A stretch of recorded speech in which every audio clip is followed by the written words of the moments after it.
नमस्कार। नमस्कार। आज 13 अगस्त को हम उस पड़ाव के नजदीक पहुंच रहे हैं जब हम हमारी नारी उदारता के स्वतंत्रता की परख के चौथे पायदान पे हैं।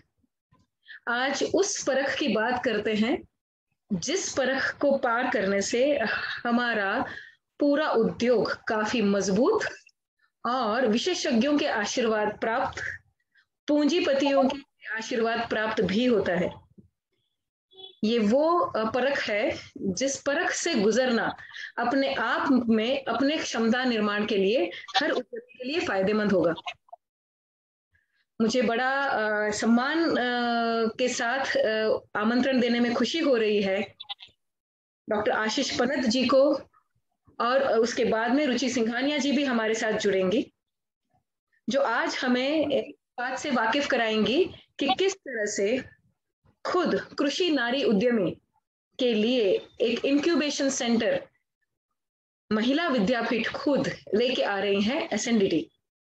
और जैसा उसका नाम है वाइज, वैसे हमें याद रखना है कि कभी कभी इंक्यूबेशन सेंटर सुन के थोड़ा डर लगता है, कभी कभी लगता है जहाँ पे अभियांत्रिकी लोग जा रहे होंगे, जहाँ पे रोबोटिक्स जैसे अभी हमने देखा, रोबोटिक्स जैसे इंजीनियर बहनें जा रही हैं, क्या एक सामान्य फूड प्रोसेसिंग के नारी या एक सामान्य किसान बहन या एक किसान उत्पादक कंपनी का संघ अपने आप को इंक्यूबेशन के लिए योग्य पाएगा, या क्या वो अप्लाई कर सकता है? तो बहुत खुशी हुई जब हमने इस इंक्यूबेशन सेंटर के दोनों अधिकारियों से बात की, जिनका सिंपल कहना था कि जैसा नाम है वैसा काम है। हम बस ये देखते हैं कि विजडम कितनी है आपके बिजनेस में। If you are a wise lady, then here is a wise incubation center for you. So very happy to invite first in the order Dr. Ashish Pannat ji. नमस्कार। आशीष पन्त जी के बारे में कहने के लिए बहुत कुछ है, बट अगर संक्षेप में कहने की कोशिश करूं तो ये कहूंगी कि ये अपने पद के लिए बहुत ही अनुरूप अधिकारी हैं। ये शिक्षण से अभियांत्रिकी, उनके कर्म से प्रोफेसर भी रहे, कंसल्टेंट भी रहे, कॉर्पोरेट में भी काम किया, मतलब जो एक खुद एंटरप्रेन्योर भी रहे। तो जिसको कहते हैं हम उद्यमी की इकोसिस्टम वातावरण निर्मित, उसके हर भूमिकाओं में जिन्होंने अपना बखूबी भूमिका निभाई है, वो आशीष पन्त जी। क्योंकि उनके पास यह कार्यभार है, इसलिए वो सपना भी हमें यही बता रहे हैं कि यहाँ पे इस इंक्यूबेशन सेंटर में सिर्फ कोई एक तरफा बात नहीं होगी, पूरे इकोसिस्टम की रचना होगी। तो सर जी, आपके उस वीडियो से शुरू करना चाहेंगे हमारा पहला सवाल। बहुत बहुत धन्यवाद। सबसे पहला सवाल तो सर हमें आशीष जी को जानना है इंसान के तौर पे, क्योंकि जनरली इंक्यूबेशन सेंटर के जो अधिकारी होते हैं वो बड़े इंस्पेक्टर से लगते हैं। हम सब डरते हैं, पास करेंगे नहीं करेंगे, सर क्या बोलेंगे, सर को कैसा लगेगा। तो जरा सर जी, जैसा हमने आपको जाना है एक बड़े भाई की तरह, आपकी दर्शकों को भी मानवीय पहचान हो जाए।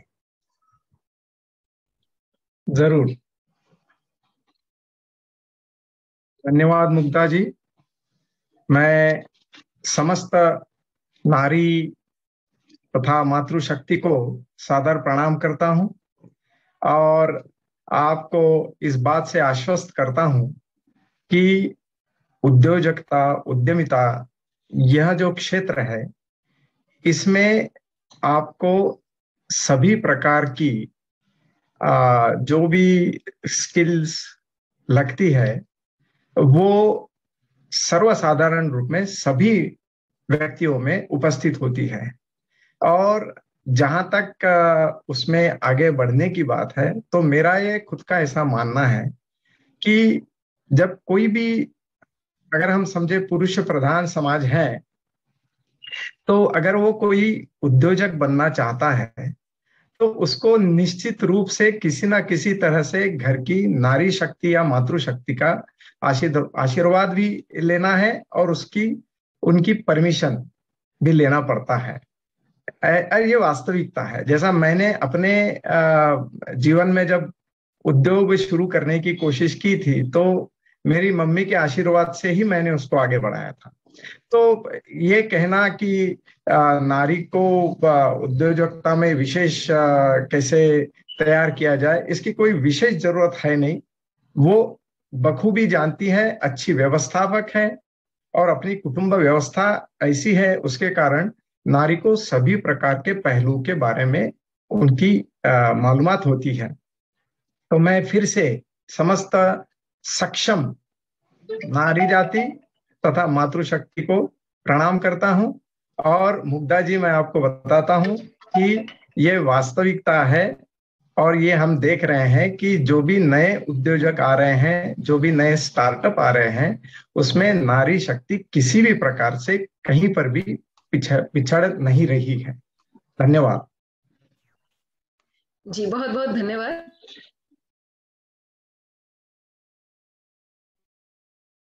यहाँ पे एक सवाल पूछने का मन कर रहा है जी।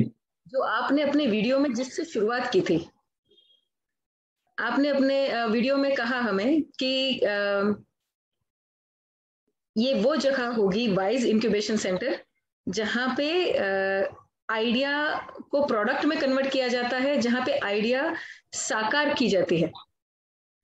जब आप इतनी बड़ी बात कहते हैं तो हमारे अंदर के काफी सपने जाग जाते हैं, क्योंकि हमारी बहनें, जैसे आपने बिल्कुल उपयुक्त पर फरमाया कि हर एक के अंदर उद्यमिता होती है, तभी जाके पूरा घर संभलता है।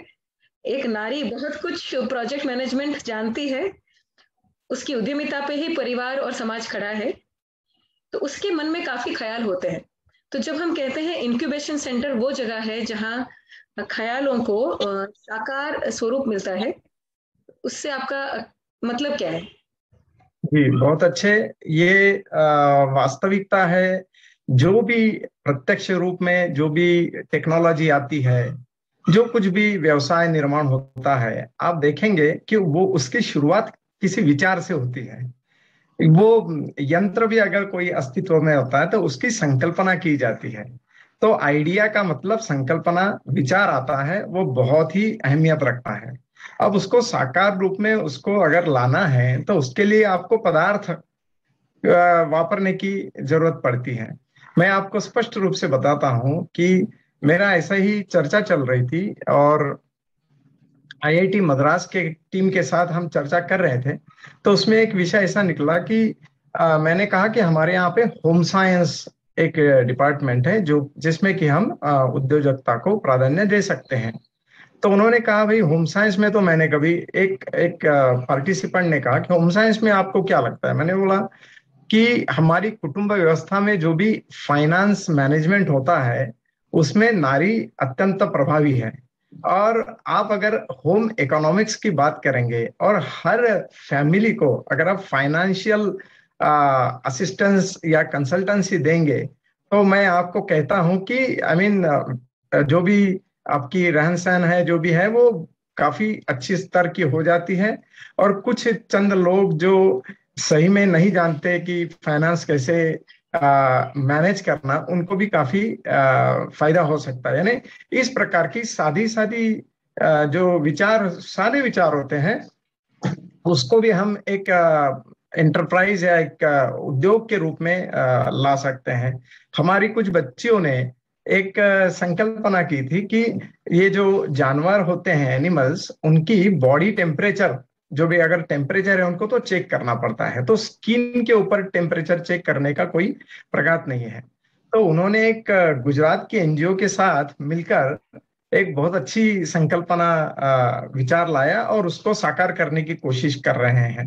तो कहने का मतलब यह है कि जो भी विचार है उसको वास्तविकता में लाना, ये बहुत साधारण प्रक्रिया है, लेकिन उसके लिए जो कुछ भी उपलब्ध सोई और जो भी व्यवस्थाएं होती है, वो हम पूरी तरह से कराएंगे, इसमें कोई दो राय नहीं।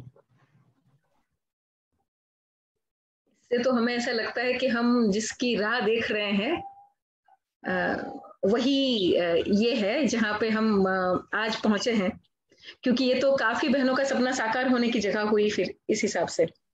बिल्कुल बिल्कुल, इसमें कोई दो राय नहीं।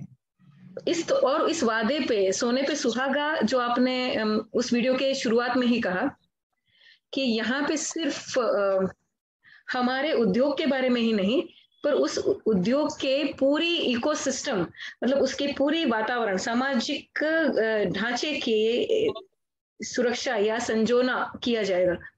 तो ये जो इकोसिस्टम जब आप कहते हैं किसी उद्योग की, तो उसमें आप क्या क्या समावेश करते हैं? क्या हम देख सकते हैं इन चीजों को जो आप कह रहे हैं? बिल्कुल बिल्कुल। मैं आपको वो स्लाइड अगर हम शेयर करें, हाँ, आप देख सकते हैं कि अगर हम ये क्या आप देख पा रहे हैं? हाँ, मैं आपको तो मैं कर सकती हूँ शेयर। जी प्लीज करिए। जी मैं करती हूँ।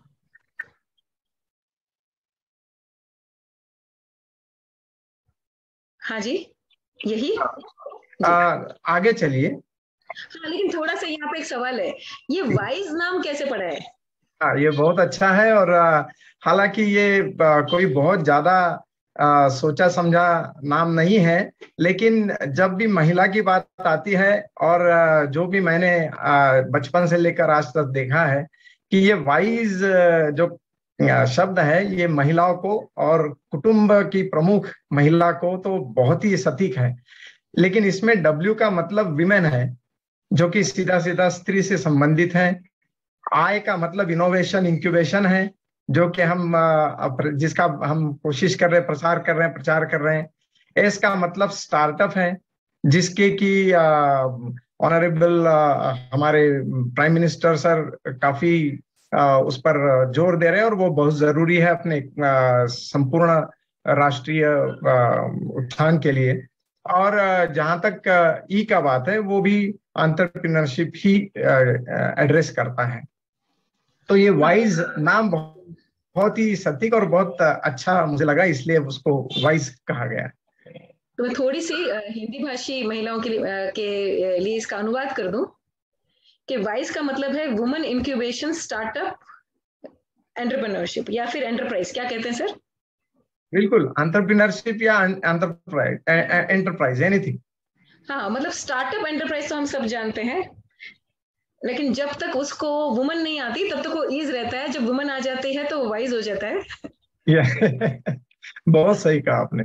सो वाइज में ही ये गिना जा रहा है कि हर महिला जो उद्यमी का ख्वाब लेके चल रही है, उसके पास अपनी विजडम तो है, सपना भी है, उसके लिए संजीदगी भी है। अब साकार करने के लिए यहाँ पे क्या सेवा मिलेंगी, उसके बारे में देखते हैं। जी जी, देखिए, जहां तक बात है किसी भी उद्योग को शुरू करने की, उसमें हमें स्किल यानी कौशल्य जो होते हैं उसको ध्यान देना पड़ता है। तो सबसे पहले हम कौशल्य विकास की बात करते हैं, जिसके तहत अलग अलग प्रकार की जो भी कौशल्य से संबंधित ट्रेनिंग है, उसके लिए हम व्यवस्था करते हैं, सब नारियों के लिए, स्टूडेंट्स के लिए।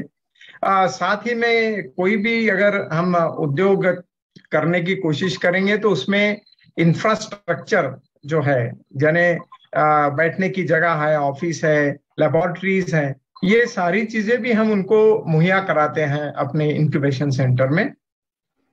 तीसरी बात आती है कि पॉलिसी सपोर्ट, क्योंकि बात ऐसी है कि जब पैसे की बात आती है तो बड़ा ही आदमी को सतर्क रहना पड़ता है। उसके बारे में काफी ऐसी चीजें होती है जिसमें एक निश्चितता होनी चाहिए।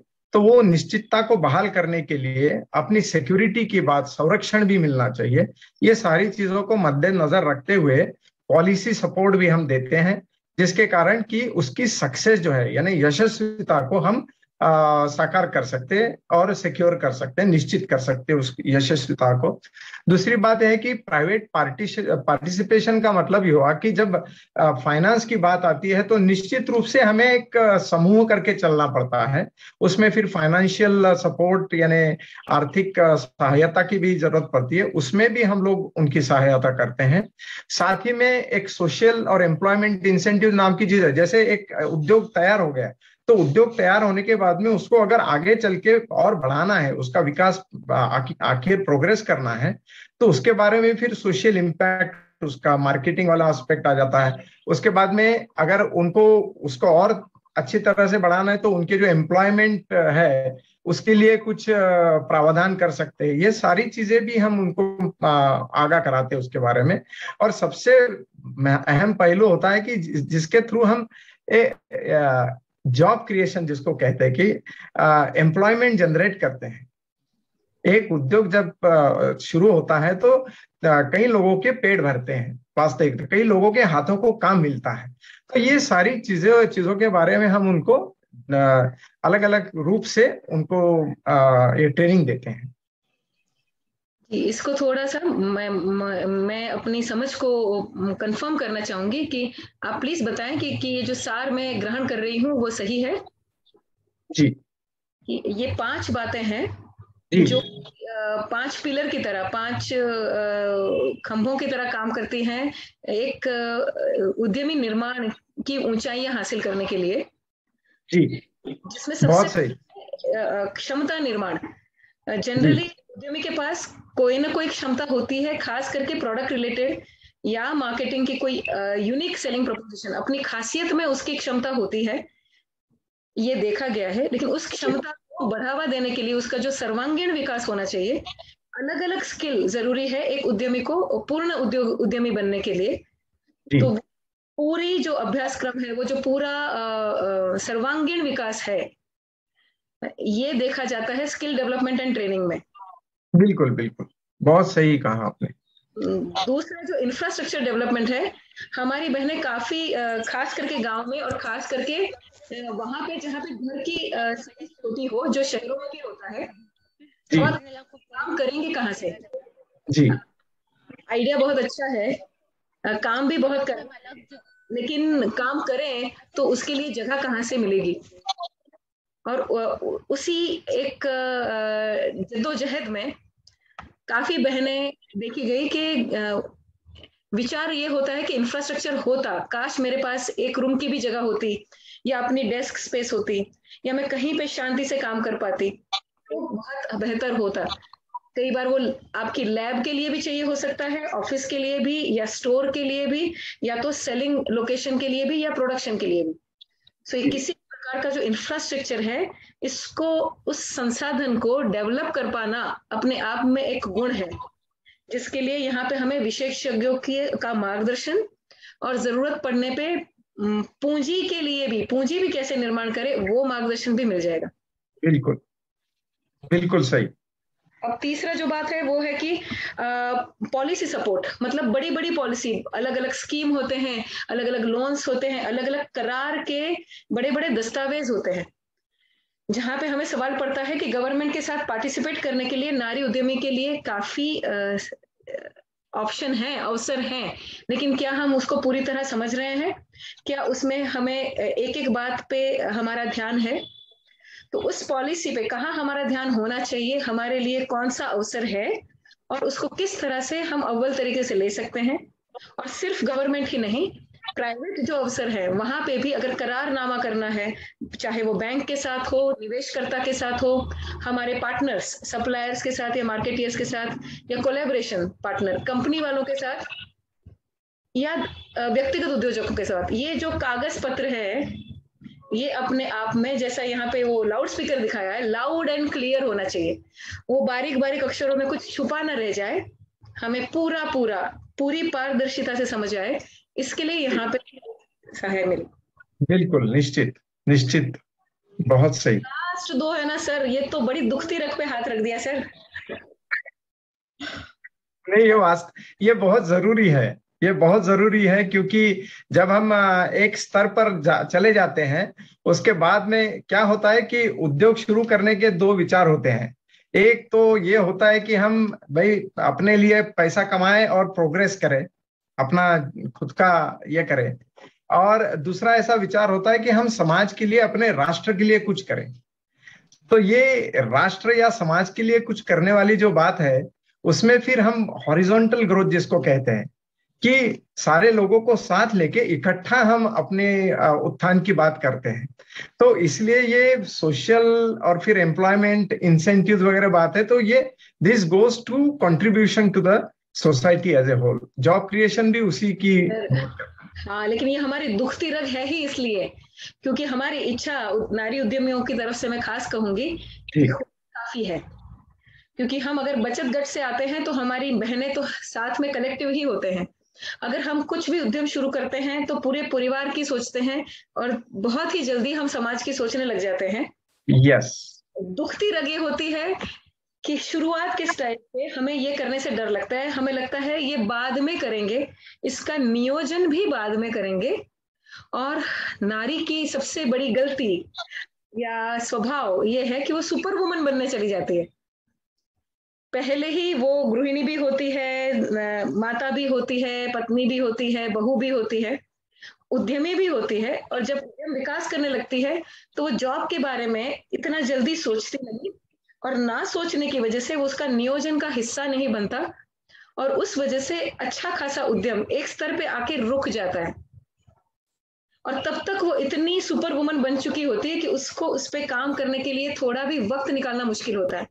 तो मैं आप खास धन्यवाद करना चाहूंगी वाइज इंक्यूबेशन सेंटर का कि उन्होंने शुरुआत से ही आगे चल के टीम को कैसे बढ़ाना है, किस तरह से आप जॉब का निर्माण करेंगे।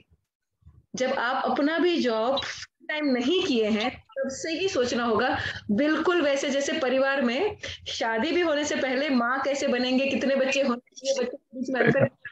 बहुत सही, सही, एकदम सही है। और ये वास्तविकता है जीवन में इस तरह से चलने से। और मैं आपको कहता हूं कि आप कह रही हैं कि सही में नारी सुपर वुमन होती है, और हमें हमारे सामने कुछ ऐसे ये भी है, उदाहरण भी है, जैसे लिज्जत पापड़ देखिए कितना बड़ा हो गया है। तो इस तरह से नारियों ने सब मिलके वो अपने आप को थका देती है अगर ये नियोजन करे। वो सुपर वुमन कभी कभी जो होना चाहिए वो 365 डेज नहीं करना पड़े, और वो वक्त पे धीरे धीरे करते अपनी टीम बढ़ाते जाए तो बहुत उनके आइडियाज में तो बहुत दम होता है। तो ये इमारत नहीं, बड़ी इमारत हो सकती है उद्यम की। बिल्कुल बिल्कुल बिल्कुल, बहुत सही जी, तो फिर ये तो हम याद रखेंगे सर। सबको रिक्वेस्ट है स्क्रीनशॉट ले लें इस बिल्कुल मोबाइल में भी। जी सर, आगे बढ़े। बिल्कुल प्लीज। तो ये हुई कि हमें किस बात पे मार्गदर्शन खुद की तैयारी के लिए मिलेगा, लेकिन जब कहते हैं इकोसिस्टम तो और किन किन लोगों को जोड़ने के लिए आप हमें सहायक होंगे। जी देखो, इकोसिस्टम की बात इसलिए चलती है कि आप देख रहे हैं कि निसर्ग की कोई भी व्यवस्था आप लीजिए, फॉर एग्जांपल हम पीने के पानी की बात करते हैं, तो पानी हमारे पास ही होता है, वही भाप बन के ऊपर जाता है, और भाप बन के फिर से बरसता है, वही पानी बरसता है, और पीते हैं। देखो, किसी का तो पानी की कमी की वजह से खांसी आ रही है, उनको रिक्वेस्ट है कि वो पानी पी ले। पानी का नाम आते ही असर है, देखो। या ठीक है, कोई बात नहीं। तो ये जो चक्र है, जो निसर्ग का चक्र है, और नैसर्गिक एक क्रिया होती है जिसमें सारे लोग मिलकर इकट्ठा एक टीम के रूप में काम करना पड़ता है। तो हम जब इकोसिस्टम की बात करते हैं, तो अगर हम बात करते हैं तो हमारे जैसे अदर इंस्टीट्यूशनल, इसमें अगर आप देखेंगे कि कुछ चंद ऐसे फैक्टर्स है, अगर आप विशेष रूप से किसी चीज को जानना चाहते हैं तो मैं उस पर बात कर सकता हूं, या तो फिर पूरी ही बात कर सकता हूं, जैसा आप चाहें। सर, अगर हम घड़ी के कांटे की तरह कांटा नंबर 1 पे से शुरू करें, क्योंकि इसका महत्व इसलिए है क्योंकि जो यहाँ पे सुन रहे हैं वो ना सिर्फ उद्यमी है, बट उद्यमियों को सहायक अलग अलग संस्थाएं भी हमारी बात सुन रही है। तो हम ये जरूर आशा करेंगे कि वो अलग अलग संस्थाएं भी आपके इस शुभ कार्य में संस्थागत रूप से या व्यक्तिगत रूप से जुड़े। तो उनके लिए बहुत इंपॉर्टेंट होगा कि वो समझें कि किन किन भूमिकाओं में इस इंक्यूबेशन सेंटर के साथ वो भी जुड़ सकते हैं इस अच्छे। जी, तो इंस्टीट्यूट कोलैबोरेशन से शुरू करते हैं। जी बिल्कुल बिल्कुल। ये जहां तक बात है अदर इंस्टीट्यूशनल कोलैबोरेशन की, तो विचार ऐसी चीज है, हर जगह पे होते हैं, और मैंने आपको जैसे कहा कि किसी भी विचार को अगर हमें एक किसी एंटरप्राइज के रूप में एस्टेब्लिश करना है तो उसके लिए सारे लोगों का सहयोग होना जरूरी है। जैसे कि फॉर एग्जांपल हम चाहते हैं कि एक स्पेशलाइजेशन जिन जिन लोगों के पास होता है, जैसे फॉर एग्जांपल कोई सोशल कनेक्ट वाले स्पेशलाइज एनजीओज होते हैं, उनको भी हम साथ में लेके चलते हैं। कोई R&D कॉलेजेस होते हैं जिसमें ज्यादा R&D वर्क चलता है, कोई इंस्टीट्यूट्स होते हैं जहाँ पे R&D ज्यादा वर्क चलता है, उनको साथ में लेके चलते हैं। जहाँ पे कोई संसाधन इस तरह के होते हैं कि वो फाइनेंशियल सपोर्ट कर सके, कहीं पे संसाधन ऐसे होते हैं कि जहाँ पे लेबोरेटरीज अच्छी हो, जो इक्विपमेंट्स हो जिसके लिए हमें जरूरत पड़ती है। तो ये सारी चीजों को इकट्ठा करने के लिए ये जरूरी नहीं है कि एक ही जगह पे एक ही संस्था में सारे के सारे संसाधन तैयार हो जाए। इससे अच्छा है कि जहाँ पे जो संसाधन है उस संसाधन को हम एक टाई अप करके उनके साथ वो उपलब्ध कराया जाए अपने उद्यमी नारियों को, ताकि वो वहां पे जाके भी अपने प्रयोग कर सके या तो उनसे जो भी कुछ भी इनपुट्स चाहिए वो ले सके। तो इसके लिए हमारे इंक्यूबेशन सेंटर के साथ ऐसी अनेक विविध इंस्टीट्यूशंस है जो कि टाई अप करेगी और उनके कोलैबोरेशन के थ्रू हम अलग अलग एक्सपर्टीज को आप तक उसको पहुंचाएंगे। तो ये बात हो गई अदर इंस्टीट्यूशनल कोलैबोरेशन। इसमें एनजीओज भी आ सकते हैं। जैसे फॉर एग्जांपल आज हम कस्तूरी का विशेष धन्यवाद करना चाहते हैं कि आपने हमें बुलाया और ये मौका दिया। तो आप जिस ढंग से आपकी एक कनेक्टिविटी है, आपका एक सोशल कनेक्ट है, तो इस बहाने देखो कितने लोगों के पास इंफॉर्मेशन जाती है। अगर आप और हम साथ में काम करना शुरू कर देंगे तो जिस चीज को मैं 50 लोगों को लेके जाना था उसको आप 50,000 लोगों तक लेके जा सकते। तो यही एक कंसेप्ट है जिसको कोलैबोरेशन वर्क, कोलैबोरेटिव वर्क कहते हैं। उसके अलावा अगर हम नेक्स्ट इस पे जाते हैं तो वो फिर आ जाता है CSR और ये जो फंडिंग एजेंसीज है, क्योंकि भाई बगैर पैसे का तो कुछ नहीं होता है। उद्योग जब बात करते हैं तो पैसा जरूरी है, और पैसा ऐसी चीज है कि उसको हम छाप नहीं सकते। एक के जेब से निकला तो दूसरे के जेब में जाएगा, लेकिन उसमें एथिक्स होना जरूरी है। और हम धन्यवाद देते हैं प्राइम मिनिस्टर मोदी जी का विशेष रूप से कि उन्होंने यह उद्योजकता को नीति आयोग के इसके मार्ग से इतना अच्छा फैलाया है। जैसे अटल इनोवेशन मिशन, अटल इंक्यूबेशन सेंटर्स दिए हैं, इवन टिंकरिंग लैब्स तक तैयार की हैं, स्कूलों में भी उन्होंने फाइनेंस करके इनोवेशन दिए। तो कहने का मतलब है कि सरकारी संस्थाएं भी हैं जो फंडिंग करती हैं, प्राइवेट फंडिंग भी होता है, बैंक्स भी फंडिंग करती हैं, और कुछ स्टार्टअप्स ऐसे बनते हैं कि जो आगे चल के इसी बिना पर, जैसे फॉर एग्जांपल हमारे साथ में कोई स्टार्टअप अगर डेवलप होता है तो हम ये कंडीशन काइंड ऑफ रख सकते हैं कि आप जब बड़े हो जाएंगे तो आप इतना पार्ट किसी दूसरे स्टार्टअप को मदद करने के लिए रखें CSR के तहत। तो ये सारी चीजें वो फाइनेंस टाई अप जो है वो भी हम आपको नेटवर्क उपलब्ध कराएंगे। तीसरी बात, जैसा आपने बोला सेंटर ऑफ एक्सेलेंस में हम जुड़ भी सकते हैं। मतलब आप जब ये उपलब्ध कराएंगे उसमें हमारा अपना अपना सहयोग और हमारा अपना अपना योगदान भी जुड़ सकता है। बिल्कुल बिल्कुल, वही मैं कह रहा हूँ कि ये वास्तविक रूप से जुड़ेगा भी कैसे, ऑन पेपर जुड़ेगा, ये सारा दस्तावेज रहेंगे उसके, और उसके तहत एक डिसिप्लिन के साथ वो सारी चीजें की जाएगी। साथ ही साथ सेंटर ऑफ एक्सेलेंस जो कंसेप्ट है, इसमें हम कुछ कुछ लगे, फॉर एग्जांपल इलेक्ट्रॉनिक व्हीकल्स वाली बात है, तो ये इलेक्ट्रिकल व्हीकल्स वाली बात है, ये नई चीज सामने आ रही है और इसका बहुत प्रसार और प्रचार होने वाला है। तो ये इलेक्ट्रिकल व्हीकल्स की एक संस्था है जो काइनेटिक ग्रीन्स है, उनके साथ हमारी अभी बातचीत चल रही है। तो उनका एक सेंटर ऑफ एक्सेलेंस अगर हम अपने इंक्यूबेशन सेंटर में एस्टेब्लिश करें तो वो जो विशेष एक्सपर्टीज है वो हमारे लिए, हमारे नारियों के लिए उपलब्ध हो जाएंगी। तो उनको अगर उस लिहाज में कुछ बात करना है, जैसे एक हमारा टाई अप है IIT BHU से, तो BHU का सोलर एनर्जी में बहुत खासा काम है। तो अगर कोई सोलर एनर्जी में, सौर ऊर्जा में कुछ काम करना चाहते हैं तो उनके लिए हम वहां से एक्सपर्ट मंगाते हैं। तो ये सेंटर ऑफ एक्सेलेंस जो है वो एक्चुअल व्यवस्था हम अपने कैंपस में उनके लिए, उनके माध्यम से, वो एक्सपर्टीज के माध्यम से उपलब्ध कराते हैं मैडम। मतलब अब पूरे देश दुनिया के जितने भी विशेषज्ञ या उत्तम से उत्तम मार्गदर्शन है, हमें बिल्कुल एक विंडो के अंदर, हमें एक छत के नीचे मिल सकता है, क्योंकि आपके बिल्कुल साथ उतने एक्सपर्ट जुड़ सकते हैं और जी एक्सपर्ट उद्यमी। बिल्कुल बिल्कुल। और बाद में जब बात आती है training programme, workshop, skill development, ये जो चीजें हैं, ये जो हमने पहले कहा आपको कि स्किल डेवलपमेंट एंड ट्रेनिंग वाली जो बात है, उसको ये मद्देनजर रखते हुए कहा गया है। क्योंकि ट्रेनिंग प्रोग्राम करते तो जरूरी नहीं है कि आशीष पानट जो है डायरेक्टर है तो इसका मतलब वो भगवान नहीं है। उनके पास पास कुछ ऐसी स्किल्स है जिसके तहत वो अपने आप को, अपनी सर्विसेज को अवेलेबल करा सकते हैं, अपनी जो भी विशेषताएं है वो दे सकते हैं। उसी तरह से हमें कुछ ऐसी ट्रेनिंग एजेंसीज होती है या कुछ ऐसे एक्सपर्ट्स, जैसे एचआर एक्सपर्ट्स होते हैं, ह्यूमन रिसोर्स वाले एक्सपर्ट्स होते हैं, कुछ फाइनेंस वाले कंसल्टेंट होते हैं।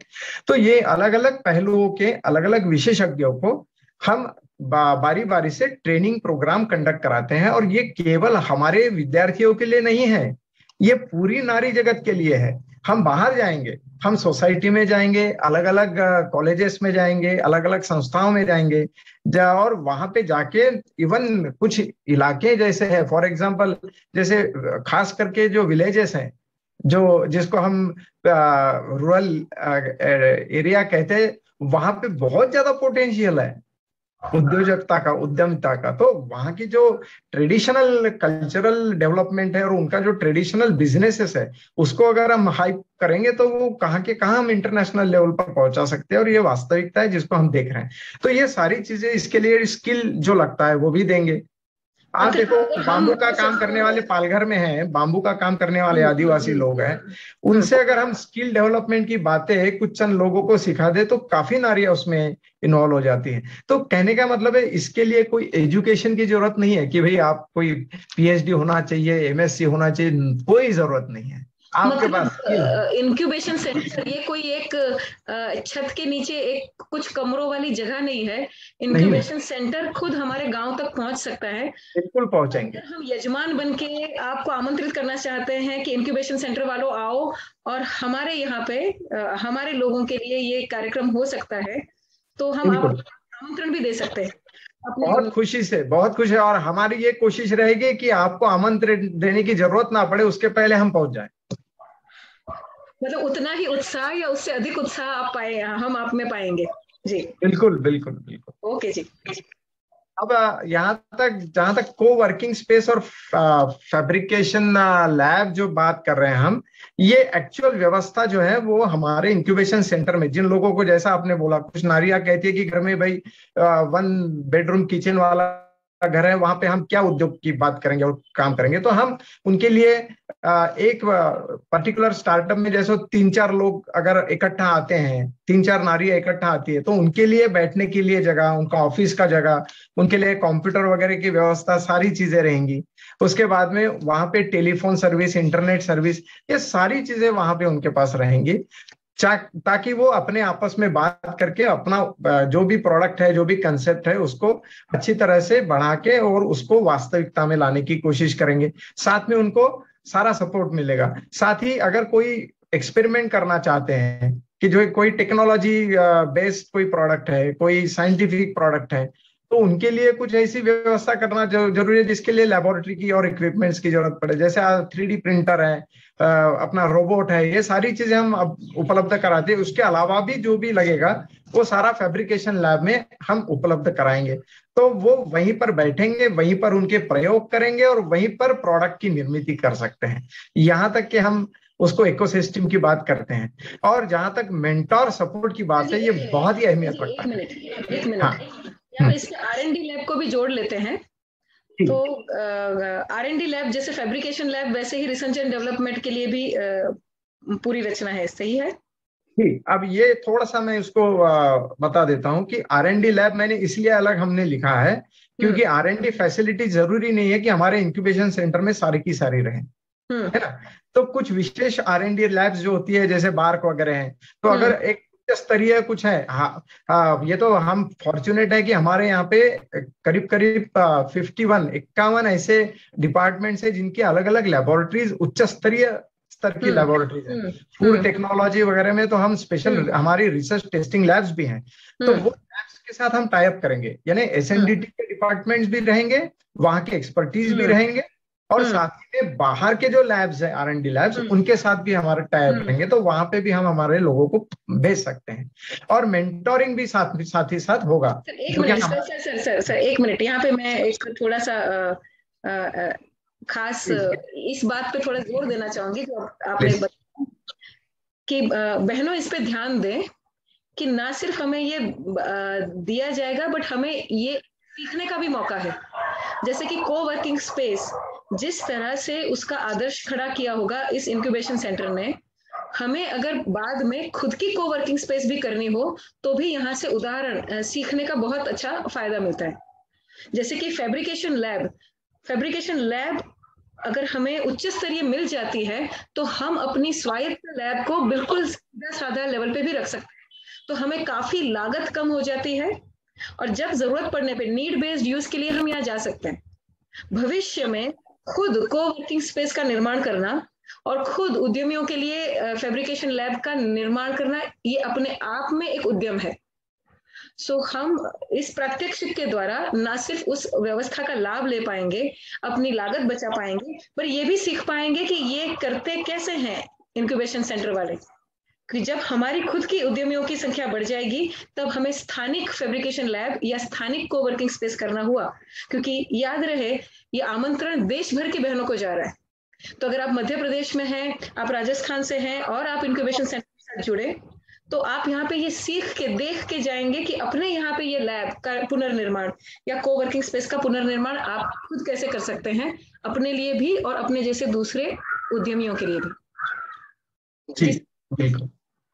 और मैं ये इस बात पर जोर देना चाहूंगा कि जो भी प्रकार का सहायता आपको मिलेगा, हमारी ये प्रामाणिक कोशिश रहेगी कि हम अंतरराष्ट्रीय स्तर का निर्माण करें, क्योंकि ये जो भी प्रोडक्ट हम बनाते हैं, जो भी हमारा उद्योग रहेगा, उसका जो भी सर्विसेज भी रहेंगी, सर्विस इंडस्ट्री भी है जो सेवा करते हैं, होटल इंडस्ट्री है, फूड इंडस्ट्री है, एग्रीकल्चर इंडस्ट्री है, खेती के लिहाज से भी काफी बड़ी इंडस्ट्री है जिसमें टेक्नोलॉजी भी है, अलग अलग प्रकार के खाद है, ये सारी चीजें, केमिकल इंडस्ट्री है।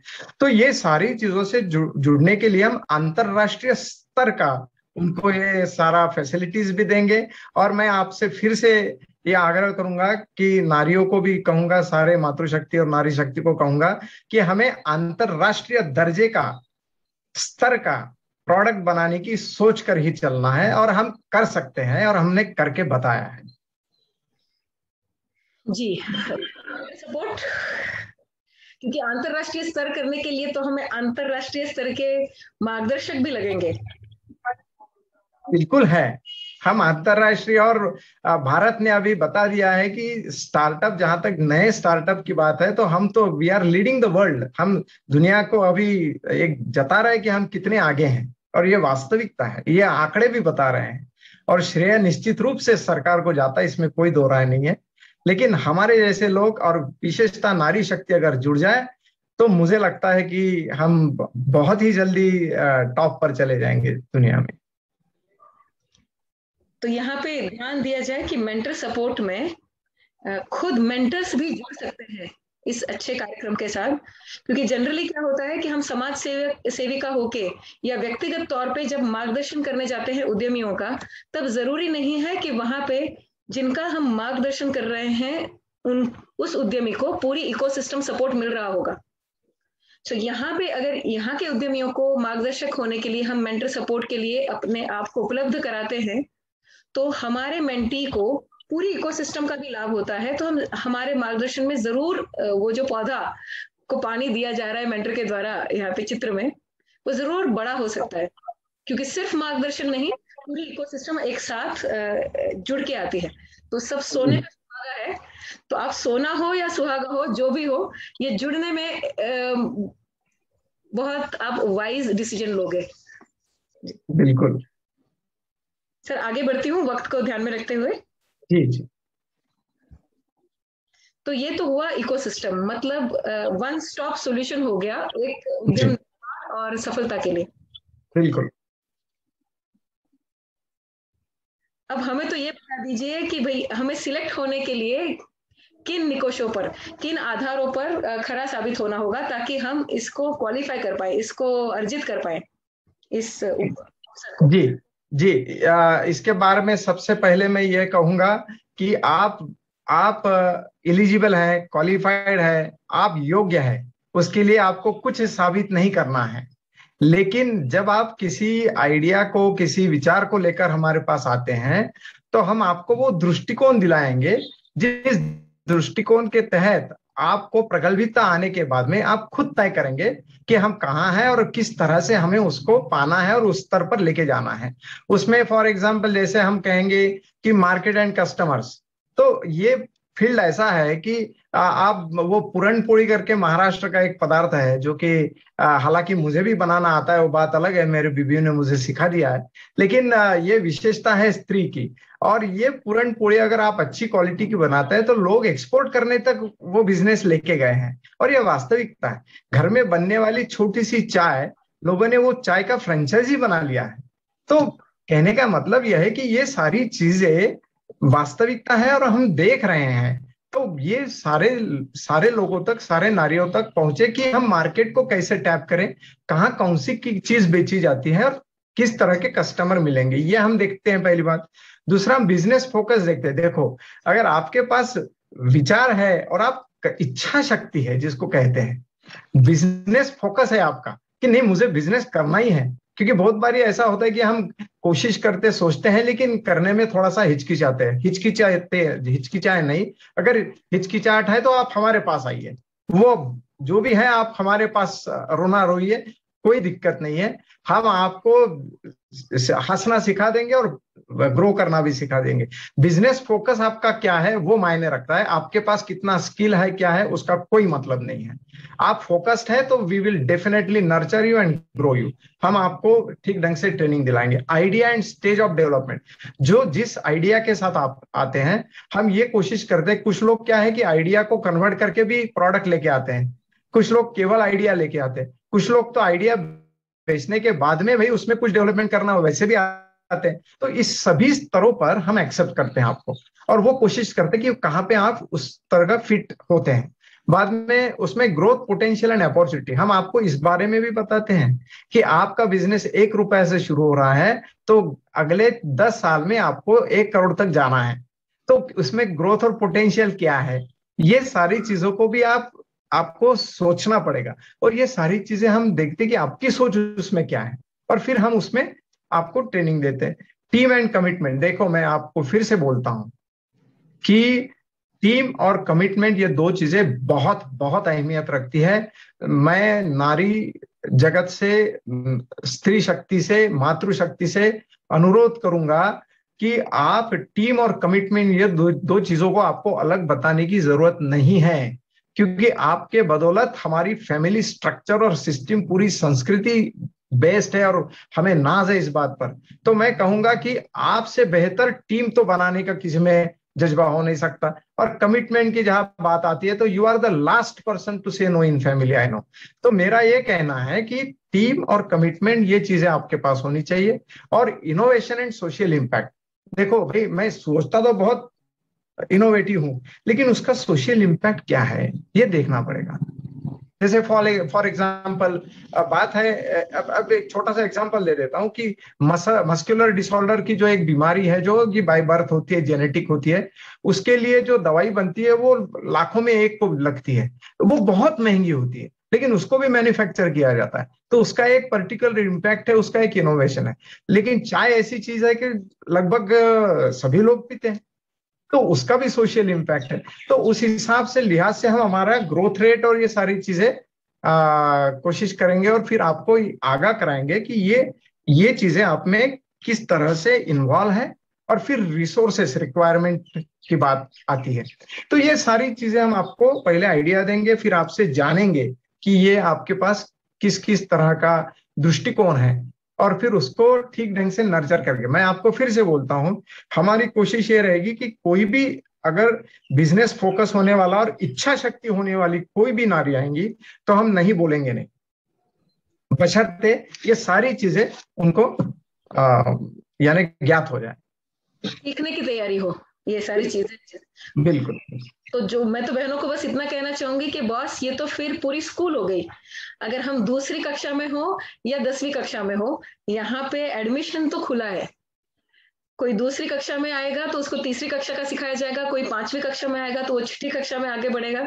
अलग अलग श्रेणी के हिसाब से हम यहाँ पे पढ़ के निकल सकते हैं, और सब जब निकलेंगे तो हम इंक्यूबेशन सेंटर के उतने ही सम्मानित उद्यमी होंगे जितनी दूसरी बहनें। बिल्कुल बिल्कुल। और मैं आपको और एक चीज बता देता हूं कि परीक्षा से डरिए नहीं, यहाँ पे कोई परीक्षा नहीं होती है, क्योंकि हम अपने लिए काम करते हैं। हर उद्यमी अपने खुद के प्रगति के लिए काम करता है और समाज के प्रगति के लिए काम करता है, तो वो अपने आप में टीचर भी है और स्टूडेंट भी है। और ये बात आप खुद इतनी गहराई से समझते मानते हैं। देखो चैट बॉक्स में तो लोग ने कहना शुरू कर दिया कि हम तैयार हैं। अरे बहुत बहुत आपका वेलकम है। आप जरूर आइए, जुड़िए हमसे। और मैं आपको कहता हूं कि हम आपके लिए सदैव तत्पर रहेंगे। आप बिल्कुल जैसा आपने शुरुआत किया था कि डायरेक्टर को कैसे मिले, कैसे बोले, भाई मेरा फोन नंबर और ईमेल सबको बता दो। वो कभी भी किसी भी वक्त 24 घंटे में, अगर मैं कहीं एक आधा इंपॉर्टेंट मीटिंग में नहीं हूं तो तुरंत फोन उठाऊंगा। अगर नहीं उठाता हूं तो बाद में रिप्लाई जरूर करूंगा। फिर देखो भाई, हमारी बहनें, काफी बहनों तक आपका email address and phone number forward भी कर सकती है, क्योंकि वो बिल्कुल बिल्कुल बिल्कुल करिए। मुझे बहुत बहुत खुशी है, जितने ज्यादा लोगों तक जाएगा हमारा राष्ट्र प्रगत होगा। जी, बहुत बहुत खुशी हुई आपके इतना विचार, उतना अपनापन, उत्साह और खुद के इंक्यूबेटिंग में देखे बगैर पहले ही इतनी श्रद्धा देखते हुए, क्योंकि इतनी श्रद्धा के साथ जो काम किया जाएगा तो उनका क्षमता निर्माण सुनिश्चित है। बहुत बहुत धन्यवाद। आज शाम को हम एक्चुअली वो एप्लीकेंट्स से भी मिलने वाले हैं, तो शाम के सत्र के लिए जरूर आइएगा। जब उनके साथ सीधी मुलाकात होगी तो हमें शाम का भी वक्त है और शाम को भी हम इस पे एक्चुअल उदाहरण देखेंगे। लेकिन जाते जाते आशीष पन्त जी, आपसे समझना चाहेंगे कि हम गूगल फॉर्म पे भी जब चर्चा करेंगे तो डिटेल में देखेंगे कि आपसे जुड़े किन किन स्वरूपों में मिला जाता है। जी, तो ये सवाल है कि हमने देखा कि अगर रुचि सिंघानिया जैसे MSINS जैसी संस्था, मातब्बर संस्था आपके साथ जुड़ी हुई है, तो ये एक बड़ा पाथ सेट करता है, ट्रेंड सेट करता है कि काफी संस्थाएं आपसे जुड़े। तो व्यक्तियों को तो आपने काफी बताया, जो बाकी संस्थाएं हैं, सामाजिक संस्थाएं जो नारी उद्यमी के लिए इतना काम कर रही हैं, जाते जाते उनके लिए आप क्या संदेश देना चाहेंगे, ताकि जितनी रुचियां हैं महाराष्ट्र की वो सब जग जाए, सिर्फ रुचि सिंघानिया नहीं, हम सब रुचि लेने लगे वाइस बनने में। जी जी, बहुत अच्छे। और मैं कोशिश करूंगा। बात एकदम सादी और सरल है कि कोई एक इंसान प्रगति नहीं कर सकता है, प्रगति समूह से होती है। मैं आपसे इस बात का पहले उल्लेख करना चाहूंगा कि आप सोचिए 1916, जिस वक्त हम भारतवर्ष में कोई शिक्षा की भी बात नहीं कर सकते थे, तब परम आदरणीय महर्षि डॉक्टर धोंडो केशव कर्वे जी, भारत रत्न, जिन्होंने ये पहल की थी कि हम महिलाओं के लिए विश्वविद्यालय शुरू करें। और उस विश्वविद्यालय की स्थापना करने के बाद में उसका कितना बड़ा वटवृक्ष हुआ है। और ये सब कोई एक दो इंसानों से नहीं हुआ है, बल्कि ये पूरा जो भी डेवलपमेंट हुआ है एक विशेष एक विशिष्ट दृष्टिकोण के तहत हुआ है। मैं आप सभी को जो इस प्रकार की विमेन एंटरप्रेन्योरशिप और विमेन एम्पावरमेंट की बात करते हैं, स्त्री सशक्तिकरण की बात करते हैं उद्योजकता के दृष्टिकोण से, मैं उन सभी से अपील करता हूं SNDT विमेन्स यूनिवर्सिटी के ओर से और इनोवेशन सोसाइटी की मार्गदर्शन में कि आप हमसे जुड़ें। आप जितने भी महिला बचत गट है, महिला वर्ग जिनका सोसाइटीज है, बड़ी बड़ी इंडस्ट्रीज है, इंस्टीट्यूट्स है, और ये आदर्श रखें कि जैसे कस्तूरी हमारे साथ जुड़ी हैं और वो कस्तूरी का जो सुगंध है वो पूरी सोसाइटी में फैल रहा है। इसी तरह से हम सभी एकत्र आए, इकट्ठा आए और राष्ट्र के निर्माण में हम सभी मिलकर नारी शक्ति को एक विशिष्ट स्तर पर लेके जाए और ये कोशिश करें कि हमारा जो विजन है संस्कृता स्त्री पराशक्ति, जो कि हमारे विश्वविद्यालय का विजन है कि एक पढ़ी लिखी नारी एक इनफाइनाइट एनर्जी सोर्स होती है, संस्कृता स्त्री पराशक्ति। तो उस लिहाज से हम कोशिश करें और हमारी मातृशक्ति को हम उच्च स्तर पर, उस स्तर पर लेके जाए कि अंतरराष्ट्रीय स्तर पर हमारे राष्ट्र का एक पहचान बने। और हमारी जो आदरणीय प्राइम मिनिस्टर नरेंद्र मोदी जी का सपना है कि $5 ट्रिलियन की अर्थव्यवस्था निर्माण हो, उसमें हम जरूर हाथ डालें। धन्यवाद मैम। धन्यवाद सर जी, बहुत बहुत धन्यवाद। और मुझे पता है सर जी आप दूसरे मीटिंग की तरफ मुड़ रहे हैं, सो हम आपसे इजाजत लेते हैं, शाम को मिलते हैं।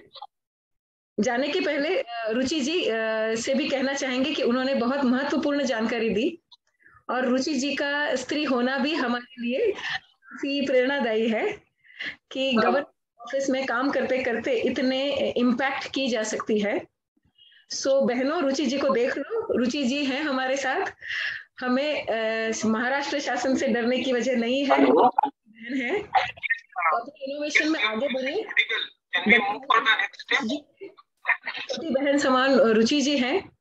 हमें अपनी उद्यमिता पे खुद विश्वास रख के मौका देना है अपनी आइडिया को विश्व स्तरीय होने का। धन्यवाद। शाम को 5 बजे मिलेंगे। बहुत बहुत धन्यवाद। बहुत धन्यवाद। Thank you so much.